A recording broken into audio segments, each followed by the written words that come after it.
Welcome, listeners, to today's episode of the Black Business Roundtable. I am your host, Doug Blackshear, broadcasting to you live from the City of Diversity, Oakland, California. I am ready for Thanksgiving 2022, and I am your host from Oakland, happy to bring in the holidays a week early. I am excited, as always, to share this podcast platform with Dr. Ashley Coleman, Doctor of Psychology and sister that keeps us calm with her presence.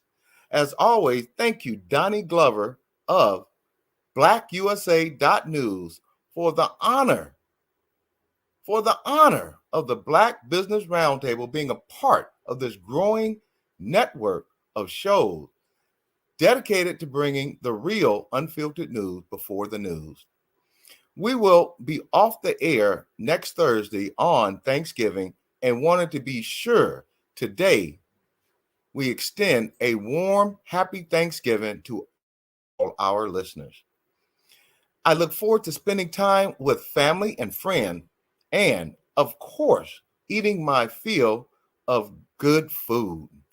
Speaking of good food, it starts today with the return of Chef Michauxnée, today sharing more of her fabulous cooking, and you're not going to believe this, coconut yam soup with all of us today. Get ready for our special 1-hour show. As noted by the National Day Calendar website, National Day Calendar, it is National Homemade Bread Day. Hashtag Homemade Bread Day. We also continue to celebrate Military Family of the Month with Military Family of the Month and honoring veterans and their families. Thank you for the National Day Calendar for your national events. Some current events in the news today. Our previous First Lady, Michelle Obama, is releasing her new book, The Light We Carry, Overcoming in Uncertain Times, and it certainly will be a hit. I also enjoyed watching her special earlier this week with Robin Roberts, featuring her mother, good girlfriends, and some surprise fans that reach out to her. Forever and always a true First Lady. Hashtag Michelle Obama. Hashtag Robin Roberts. Hashtag The Light We Carry. Barack D. Obama Shaw, and friend of the show, is running for governor of California in 2026. Gee, that name sounds familiar. He just ran for mayor. We wish you all the best, Barack D. Obama Shaw. Hashtag Barack Obama 4, and that's the numeral 4, governor, and that's GOVCA. Hashtag Barack Obama 4, the numeral 4, governor, GOVCA. Hashtag Barack D. Obama Shaw. Hashtag Obama Shaw. This week's thumbs up goes to dun dun dun dun. This is easy. This is very easy. Family getting a chance to get back together this year and having time to make new memories together once again. Although COVID is not gone, we can, in many cases, get together once again. And this week's Black Business Roundtable thumbs down goes to dun dun dun dun. All those that did not take the time to vote and stand up for democracy, no matter what side of the aisle you are on. Our forefathers fought for our right to choose our leaders and legislation that dictate this country. This country is in disarray because we all do not stand up and vote the democratic way. Today's show highlights. Today we are talking about the Thanksgiving holidays and what we are thankful for this year, and at our water once again over yet another dish for my friend and new sister, Chef Michauxnée. I can't wait. And all we need is a cocktail, and I am ready. Hold on. I have a bottle of Wishira wine from my friend and going to be my new brother in Alameda. Wishira wine, they have a tasting uh, place in Alameda, and I have a complimentary bottle of wine, and I'm going to pop the top before the show ends so we can bring in Thanksgiving together, considering I won't be in next week. Once again, Wishira wine, and I have my glass ready. Thank you. Join me and everyone's favorite relaxer of our minds, Dr. Ashley, as we give you the latest and greatest right here on the Black Business Roundtable, November pre-Thanksgiving holiday show 2022. And it will also be airing next week. My co-hosts and show guests include weekly check-in with my there I go again. Oh, there she is. There I go again, Dr. Ashley. Our weekly check-in with I gotta get my mouth when I see you, girl. I get woo. Okay, hold on. Let me bring it down. Okay, I'm gonna do it again. I see you, Dr. Ashley. I'm okay. Our weekly check-in with our very own Dr. Ashley Coleman, tenured and immediate past department chair, assistant professor of psychology at University of the West. Welcome, Dr. Ashley. Thank you, Doug. Good to see you. I see you're festive. I'm liking that combination. Wait a minute. Hold on. Let me take a second, show you what I got. Okay. Oh, well, I see you and raise you one. There you go. We're going to toast before the show's over. Yes, sounds great. Our next guest will include Chef Michauxnée Alia.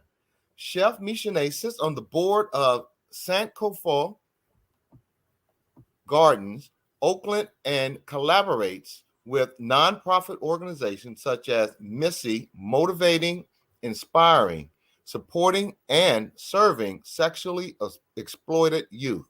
Also serves on Youth Uprising, Boss, Oakland, building opportunities for self-sufficiency. And we know what brother represents them, John Jones III, my man.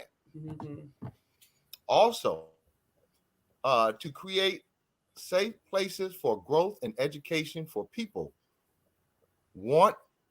he wants and need it most. Once again, educate for people who want and need it the most. Michauxnée, thank you for all you do. We can't wait for you to expand on that. Her website is thebusywife.net. Mm-hmm. Instagram at thebusywife2017, hashtag thebusywife2017. And now, the national political highlights. Listeners, we will keep it light today. We want to say to everyone that took part in the process and voted this year, no matter your candidate preference, thank you for getting out there and making your voices heard. And it was storming out there, so I double thank you, because a lot of people look out in the rain and go, well, I'm going to miss this year. Audience, this country is in need of every vote. Every vote counts to keep democracy alive in this country. Thank you.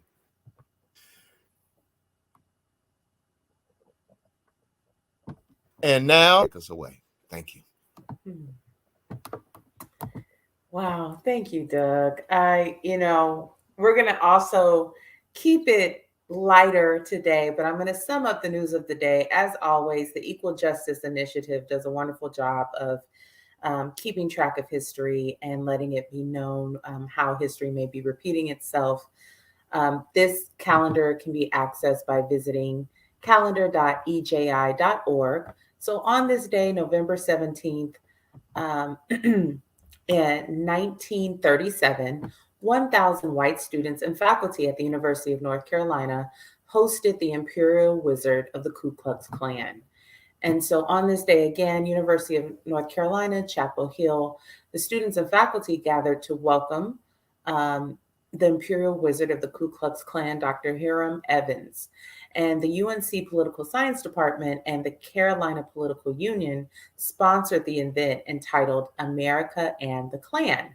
And amidst the rise of Nazism in Europe, Dr. Evans told students, what America needs most now is to restore the good old days when nations loved each other.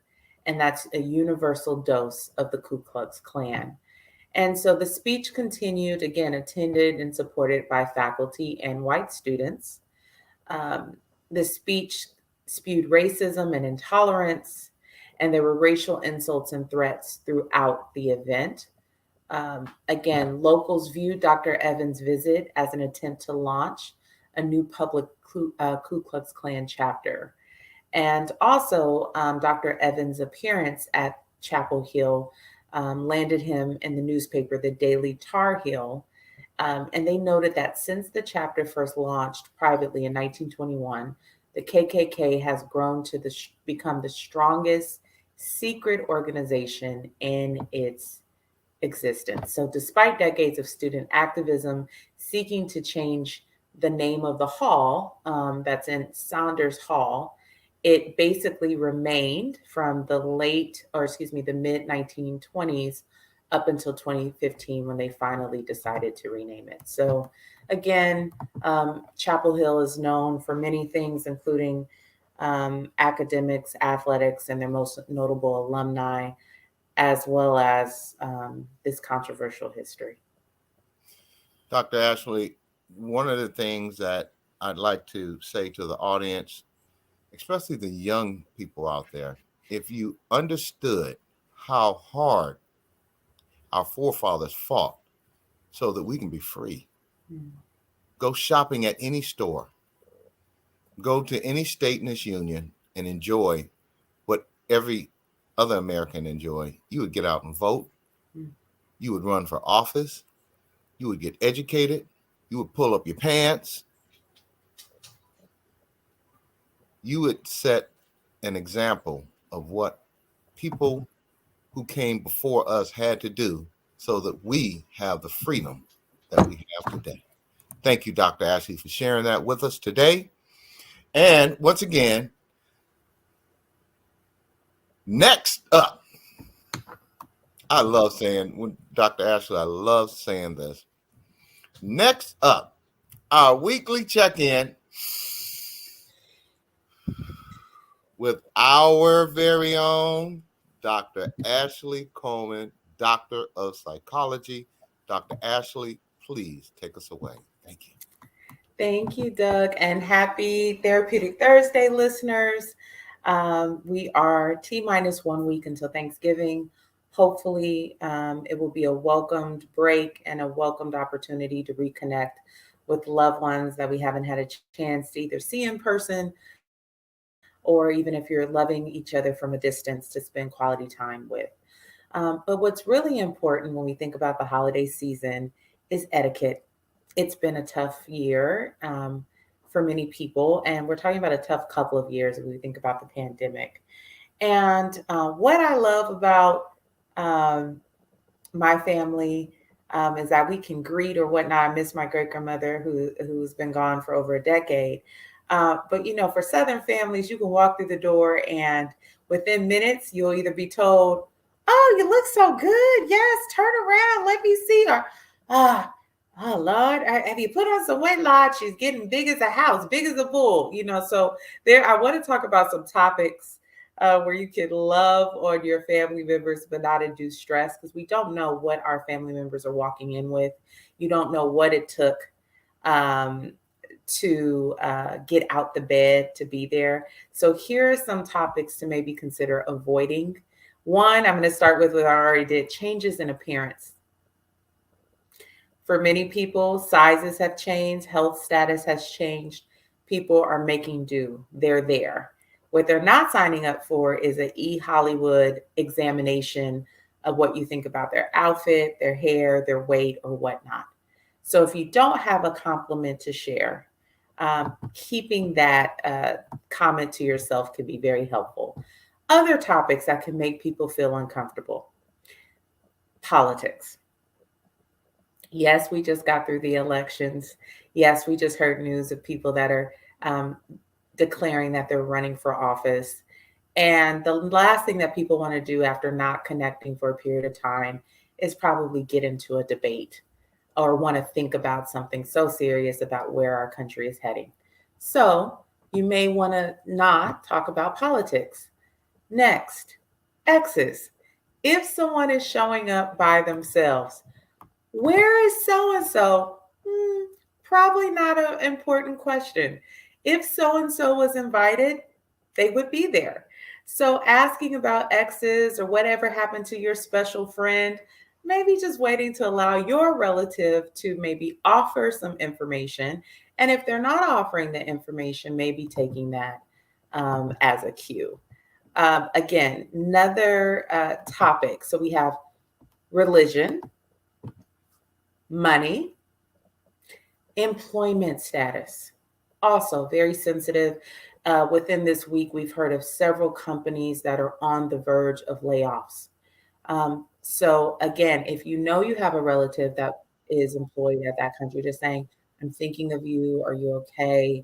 Pulling them to the side, but putting them on blast, as we say, or, impromptu asking them about their company or employment status in front of others can be very off-putting, embarrassing, even if your intention is well. Um, Family drama and gossip, gun control, abortion, dietary preferences. If someone is staying away from the carbs or staying away from certain things, you don't want such and such, just allowing and again, acknowledging that people's dietary preferences may have changed, respecting that, not taking it personal. If nobody wants a second heaping of your macaroni and cheese, it's okay. They're not rejecting you personally. So understanding those boundaries can be very helpful. And any other lifestyle choices, but things to check in with people about: how are you doing? How have you been? What are you looking forward to? How are you? Any special way you're going to honor ending the year well, right? So these are topics that are safe where you can communicate one-on-one that you value someone's, their presence. You can pull them to the side if you want to maybe check in with them more, but just keeping the conversation light and letting other people take the lead. On that note, I really appreciate you articulating the holidays are a time to share with family. It's not a time to be in a police lineup and answer questions about where is so and so and why did you gain weight. That takes the air out of the room and that makes people uncomfortable. So, as Dr. Ashley so excellently articulated, we are here to enjoy the person or the people who are here, not to quiz them and ask them questions that will make them feel uncomfortable. Thank you for pointing that out. Can I just say something before we bring our wonderful guest on? Yes, please. Listeners, please also check in with yourself about what your backup plan or exit plan can be. Check in with yourself about your capacity to spend time with family and loved ones, and check in with yourself about how long to stay and what you can do if you need to pivot and take a nice drive or go visit another place. So also that aftercare is important as well. And 988 if you have emergent psychological emergencies, 911 as well, or visit your nearest emergency room. And Dr. Ashley, as we are right on time, holidays, suicide, depression, anxiety, can you briefly state that information again for those of Sure. you who do not have a plan to spend with family, loved ones, and friends? You do not stay home and become depressed and feeling hopelessness. Dr. Ashley, please. Thank you. Absolutely. So there are 24/7 resources, as Doug mentioned. Please do not hesitate to use them. You can dial 988 for any psychological emergency. You can text 741-741 if you need to text and have someone to support you. That's 24/7 as well. You can also dial 911 or visit your nearest emergency room. Please do not suffer in silence. There are going to be people there on Thanksgiving Eve, ready to support you, to listen without judgment, and to give you recommendations on how to get through the tough times. And on that note, we want to welcome back Chef and my new friend, and I'm calling her my sister now, Dr. Michauxnée. Excuse me, I call her Dr. Chef Michauxnée because her food is so good. I'm gonna call her Doctor. Okay. Chef and Dr. Michauxnée of Mhm. the food quality. The Michauxnée, thank you for coming back. We love when they said you were having this coconut dish. My mouth, I've been doing like this all morning.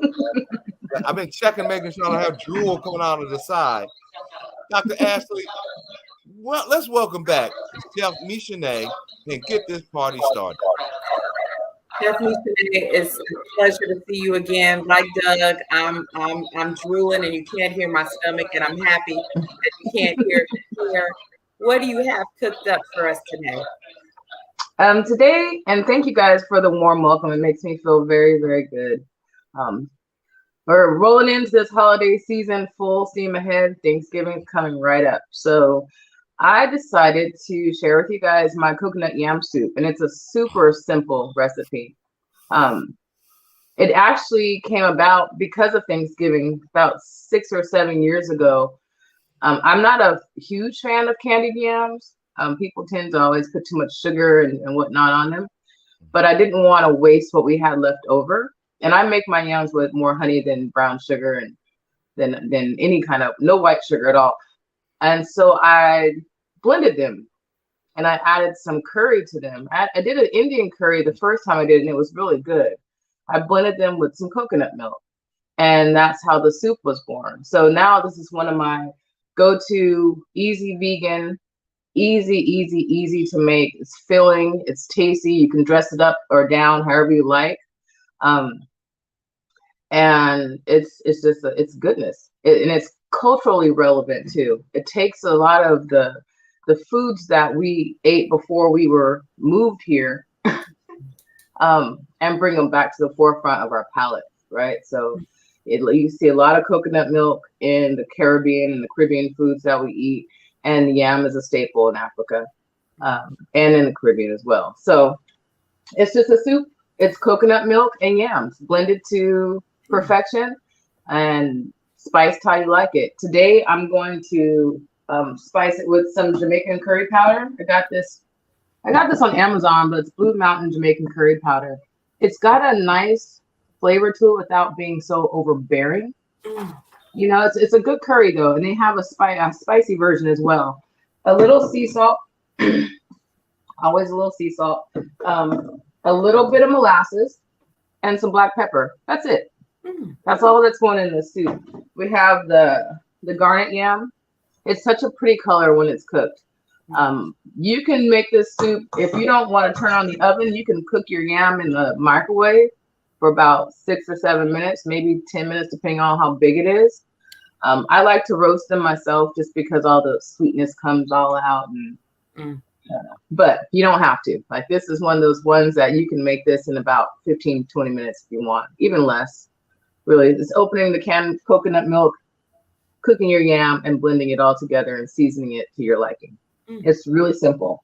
Today I'm using organic coconut milk just because coconut milk is a lot easier to find now than it used to be.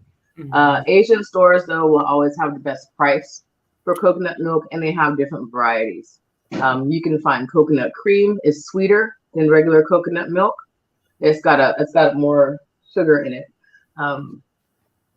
And some of them, like the light coconut milks, you want one with full fat. You don't want the light stuff. It's going to be a little watery.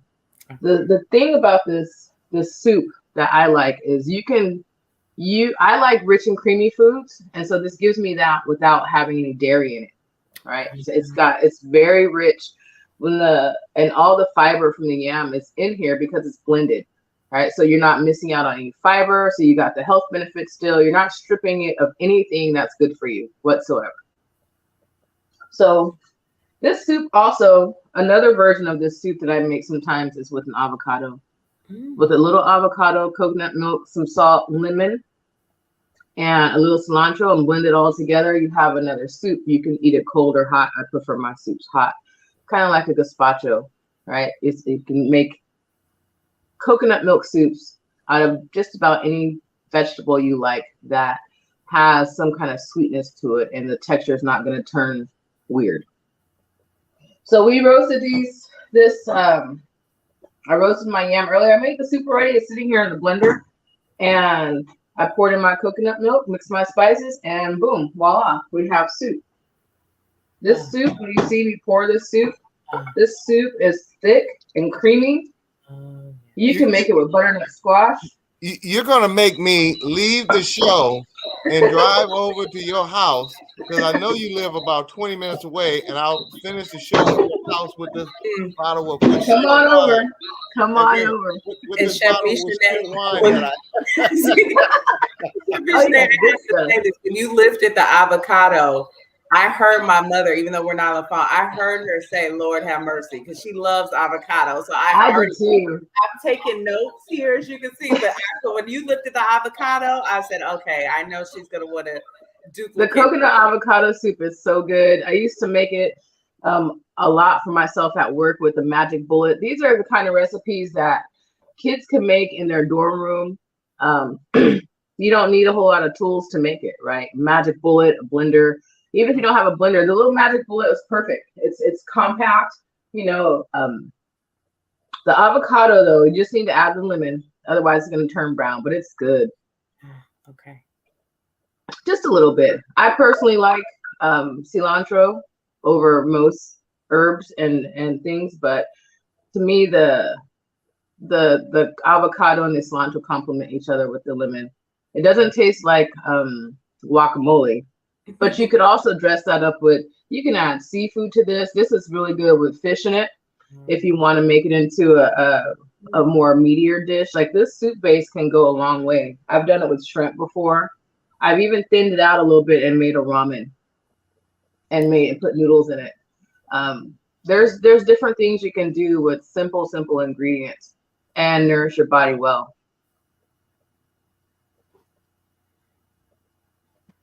there are simple things that you can do that you need us to do, because I would have never in my wildest dreams come up with that dish that you just, and audience, let me tell you something, and you can be mad at me if you want to. Her crab was to die for. And those that homemade pita was to die for. Did you share? No. And I'm not gonna lie, because I this is a truthful show. No, didn't even and didn't even care. You know, these a lot of the recipes that I create come out of a space in me that doesn't want to waste, but also growing up with limited resources is tapping into that, whatever that survival mode that helped us, you know, thrive back when we didn't have much to work with, and just taking something that we already have and changing it a little bit. Like I said, we had candied yams. I don't know why. Every family, I think, does it too. Makes way too many candied yams for Thanksgiving. It's always what we have the most of leftover. So I was like, well, they're going to eat it another way. They just don't know it yet. And the soup was born. And if you can get at that time, if you get a 10-year-old to eat a coconut yam soup, then you're doing something right. Mm-hmm. Chef Michauxnée, if we wanted to add fish, what type would you recommend? Well, my favorite fish, I would roast some sea bass.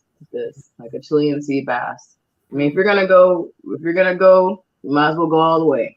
Mm-hmm. Yeah, any kind of white fish would go best in this soup, versus a salmon or anything. You could do whatever you want. You could also take this soup and make it and use it as a sauce. and drizzle something with it. Like Wow. you could put rice in it. You could put rice in it and have it become like a gravy. Wow. Yeah, it's a very versatile. I'd first like to say thank you for coming on the show today. As you know, this is a special edition. And it wouldn't be special if we didn't have our chef, Michauxnée, telling us how to make something different when we go to family reunion and gatherings this year. Thank you, Chef Michauxnée. You're welcome. You're more than welcome. It's my pleasure. What are your plans for the holidays, Chef Michauxnée? Well, I've allowed a few people to convince me to work for them. I usually, every other year, I either work or I don't for the holidays. And so this is my working year. I'm going to make Thanksgiving dinner for the University of Tulsa women's basketball team. They'll be here playing in San Francisco, and they've hired me to be their Thanksgiving dinner provider since they're going to be away from their family. So we're going to love on those ladies that way. Nice. And I have a couple of other clients that are local that I'll be making Thanksgiving dinner for.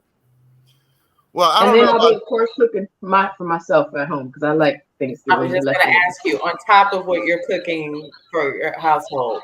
I'm just going to put mine a little bit to the side. I'm going to cook it all at one time. It's going to be fine. Well, I don't know about you, Dr. Ashley, but as soon as this podcast is over, I'm calling in with my Zales or Zayla or Pay Cash app, and I'm putting money on the book so I can say, I got money on the books, girl. Make sure you put something aside for me. I got money on the books. That's not a problem. What traditionally what I've done over the years, because you guys were talking about mental health before I came on, and I heard that. The holidays are challenging for a lot of people. And I haven't done it in the last year because I was busy. But I have an open invitation to my home for folks who don't have anywhere to go or don't want to be bothered with the folks that are around them. You want to come eat and be merry and without having to feel any pressure to do anything besides show up. I open my door in that way because, we need it. That's beautiful. That's absolutely beautiful. Well, put me on the list. I got my checkbook, and I'm bringing my sheer wine, and I might bring one friend, but I'm gonna put some money on the books, girl. You've messed up now. I'm just curious about what's your cooking process like. Are you an early riser? Do you do your own routine before you get in the mode? What's your game day plan? What does that look like? Well, when I'm cooking for because honestly, nothing takes a long time to cook, but it all takes a long time to cook, it seems like, because there's lots of prep work with Thanksgiving meals. I'm not the biggest fan of turkey, but I always make one anyways. Okay. I think this year I'm going to do turkey wings, but it depends. If I know I'm cooking for an army, then I start cooking the day before because I want to, get my oven space available to keep cooking, right? To bake the mac and cheese, to bake the yams, to bake the sweet potato pies, all of that stuff. So, but if it's just for me and my family, I'm not cooking for an army. I'll start cooking usually around 1 in the afternoon, and I'm done by 4 or 5. Okay. Wow. I'm going to need therapy. I'm going to need therapy, Dr. Ashley. I'm going to call you. I'm going to need therapy. Comfortable pants when you go over there. That's the reason that everybody knows. Right. Wear loose pants because we eat. Okay. Chef Michauxnée, I just have to ask you this question because my mother and I were going round and round about this. When is it safe to buy a fresh turkey? At least 4 days before Thanksgiving, 3 to 4 days. It takes time to thaw out. You got to make sure it's thawed out all the way through to the cavity. Otherwise, you risk you take the risk of poisoning yourself. Okay. What are some tips on how long to cook a bird? It really depends on the size of the bird. I don't cook my turkey like a traditional person. I split that sucker down the middle and open it up And Oh, that way it's roasting evenly all the way around. And I might flip it once, but all that skin is up and getting crisp. And so you just want to make sure it's cooked to the temperature it needs to be at 165. As soon as it hits 165 with your thermometer, and there's really no better way to gauge if something is done unless you thermometer check it. So, is there like if it's 10 pounds, you need to cook it at 400 for 5 hours? Is it? I hear people say things such as that. What is your opinion on that?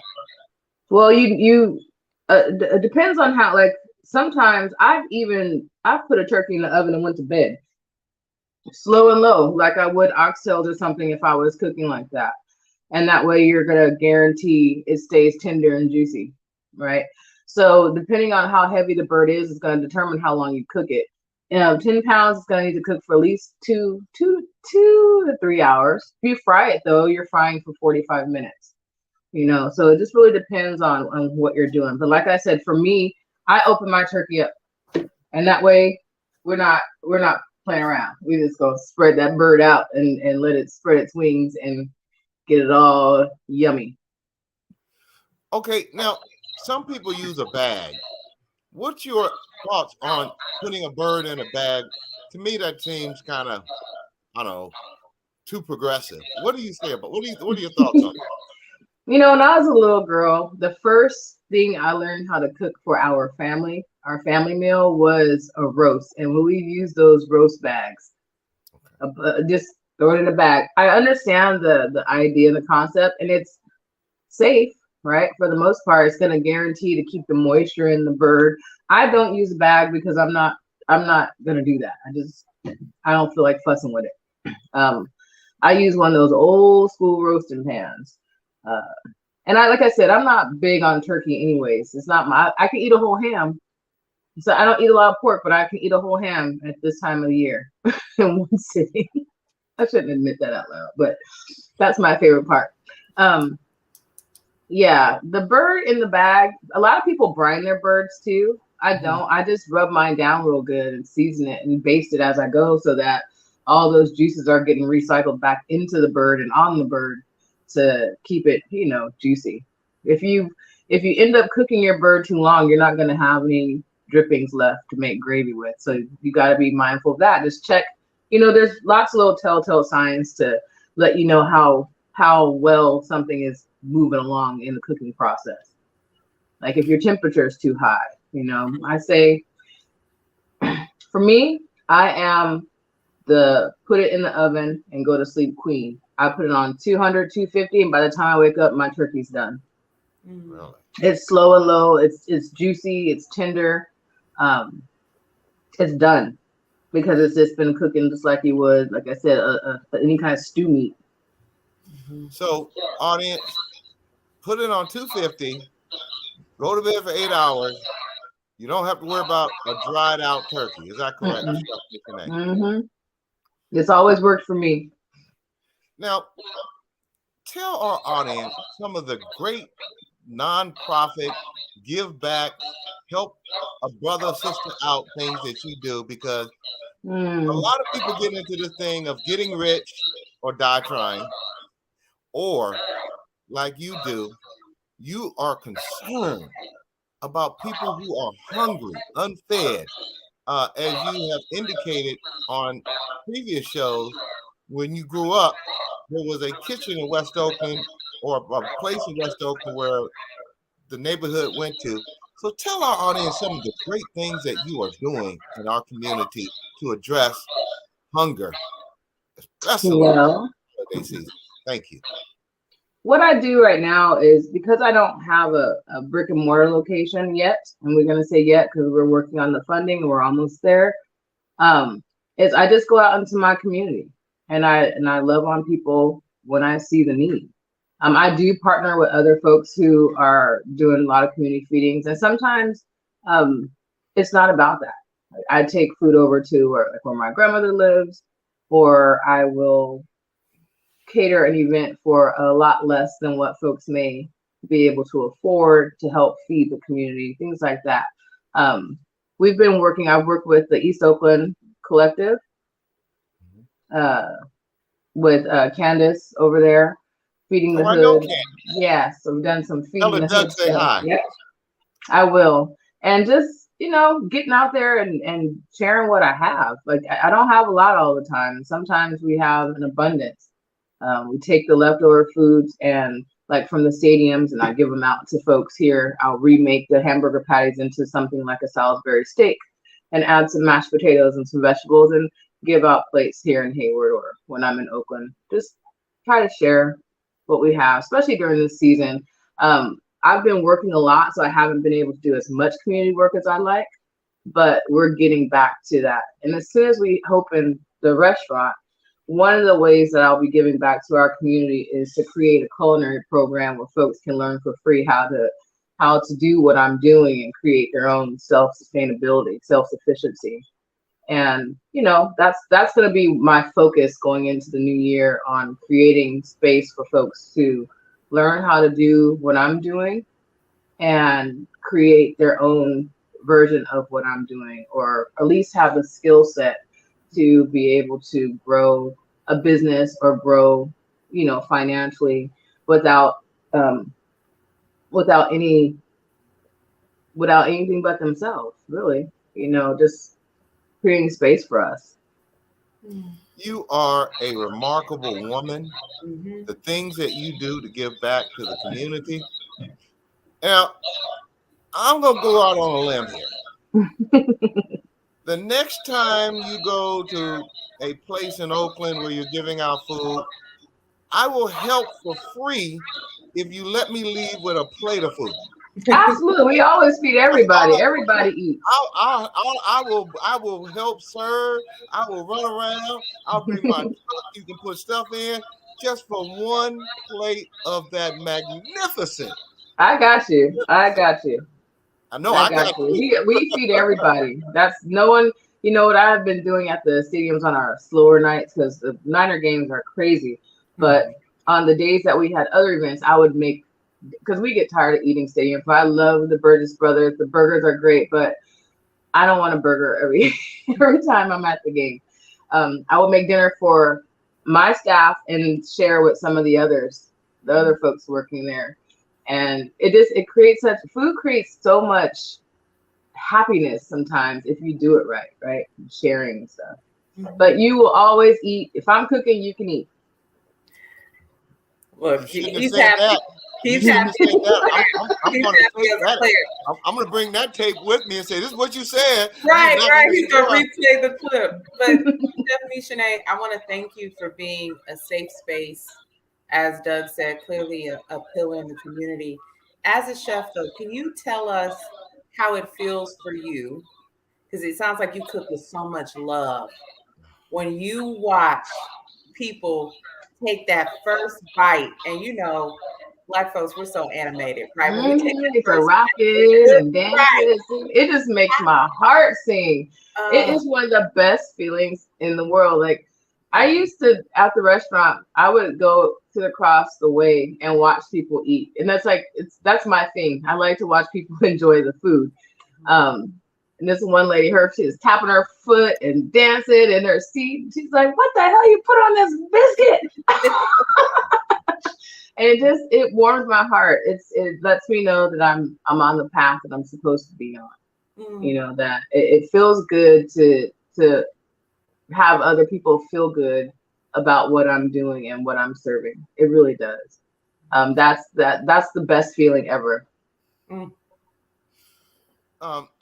As we close this out, Chef Michauxnée, and I'm trying not to get political or confrontational, especially with the city of Oakland. As we know, Black businesses have suffered over the last 2 decades based on a disparity study, which the city spent over $1.5 million to point out what the 2002 disparity study showed. Black people are not getting business loans, etc., from the city of Oakland. What has the city of Oakland or any nonprofit organization done to assist you to getting a restaurant, as I know that you would be not only profitable, but an asset to the many people who are starving here in Oakland. Just like Everett and Jones in downtown Oakland, they've been helped by the city. And I'm not trying to put you on the spot, but is there anything that any nonprofit organization or the city in general has done to help you with your plight to get a brick and mortar place in the city of Oakland in light of all these vacant buildings that would house somebody who does the great work that you do in this city? Thank you. Yes, I have been receiving help. Actually, I'm applying for funding not through the city but through a nonprofit organization. The city has a program for minority businesses where they're loaning up to $500,000. Personally, the application process is intimidating, especially for a new business. They want to see a lot that you may not have. But the Real People's Fund is who I'm actually working with for my brick and mortar space. And it's been a beautiful experience. It's the first time I've really felt like I've been helped in the way that I need to be helped.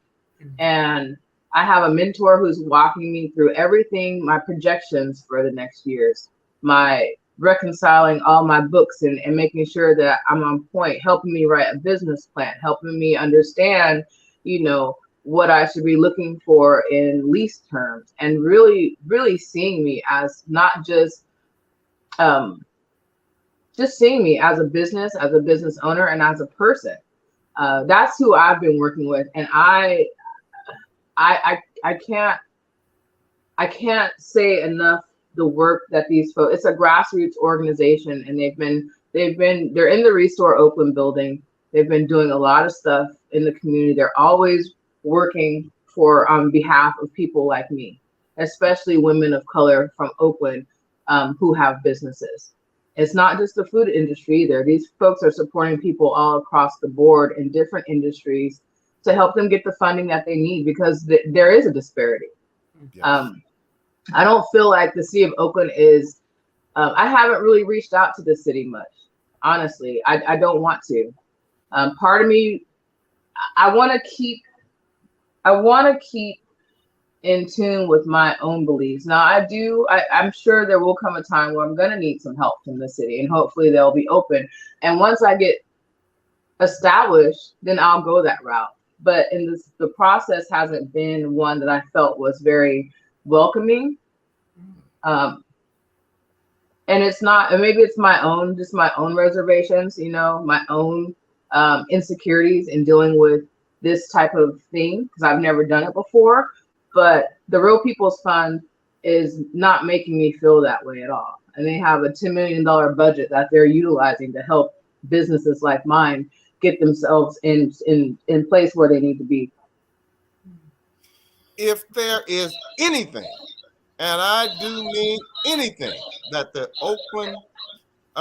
Black Business Roundtable can do to help, let me know. We want to keep you on the show, so when you do open up your brick and mortar, we will make sure that all of our audience across this nation, so when people fly in, they'll make a stop by your place, and people who are living here will make your place a regular eating place, such that they can promote your business and get your name out there more than what it is now. Let me be clear here, audience. And I've been told, because I have to end exactly at 5:39, but let me be clear as we wrap this interview up, and as we wrap up Chef Michauxnée's outstanding dish that she shared with us. Oakland, I'm coming for you.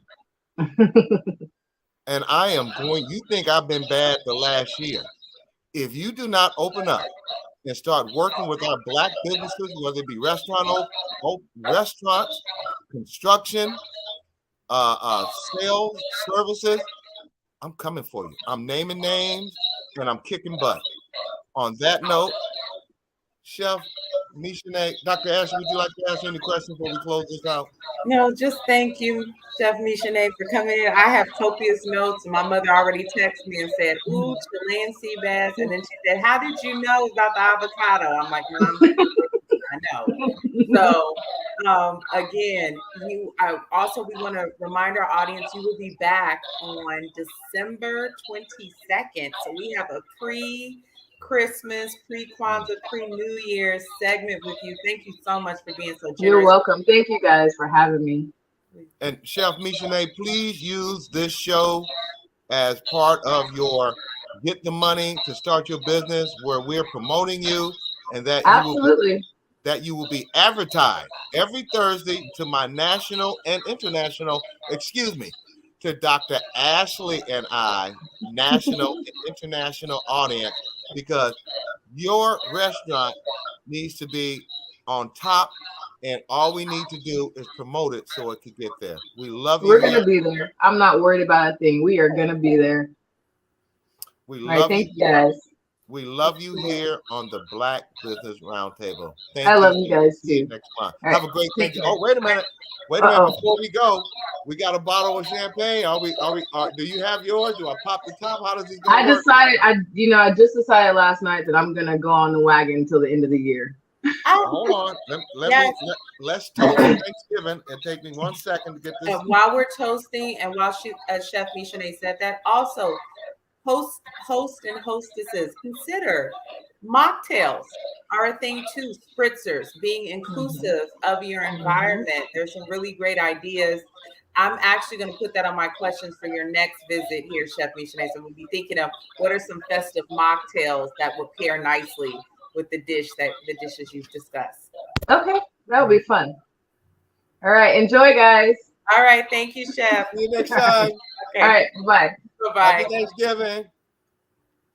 Dr. Ashley, I saw you. So Yes. now we're ready. So now we're ready. Dr. Ashley, before we close out and give our sponsors and Donnie Glover, toast my sister. Thank you Salute. for getting us through another holiday season. Audience, we are the team that's going to make America great again. Thank you, like Doug. that one? Huh? I like it. I liked it. The timing of it was impeccable. Dr. Ashley, can you give us can you give our sponsors a quick shout out so we can make our producer happy and close out before 5:40? Absolutely. Thank you, Mr. Donnie Glover of BlackUSA.news. Listeners, please be sure to tune into our sister shows on the network. Chap and Friends on Mondays, Party Marty Let's Talk on Tuesdays. We have Black USA Crypto News with Kamal Hubbard on Fridays, as well as the Blackout Live from New York with our sister Tashmir. And on Sundays, we have 60 Minutes in Black USA with Michael Haney. To join our BBRT advertising family or to be considered as a possible guest on the show, please reach out to us via email, bbrt2021@hotmail.com. In your email, please include your company name, address, website, and details for vetting consideration. Again, that's bbrt2021@hotmail.com. As always, we're keeping our eye on some web pages that we really enjoy and voices of the community. On Instagram, we're still following the Millennial Democrats. Learn more about their platform and their advocacy. Their handle is @millennial.democrats.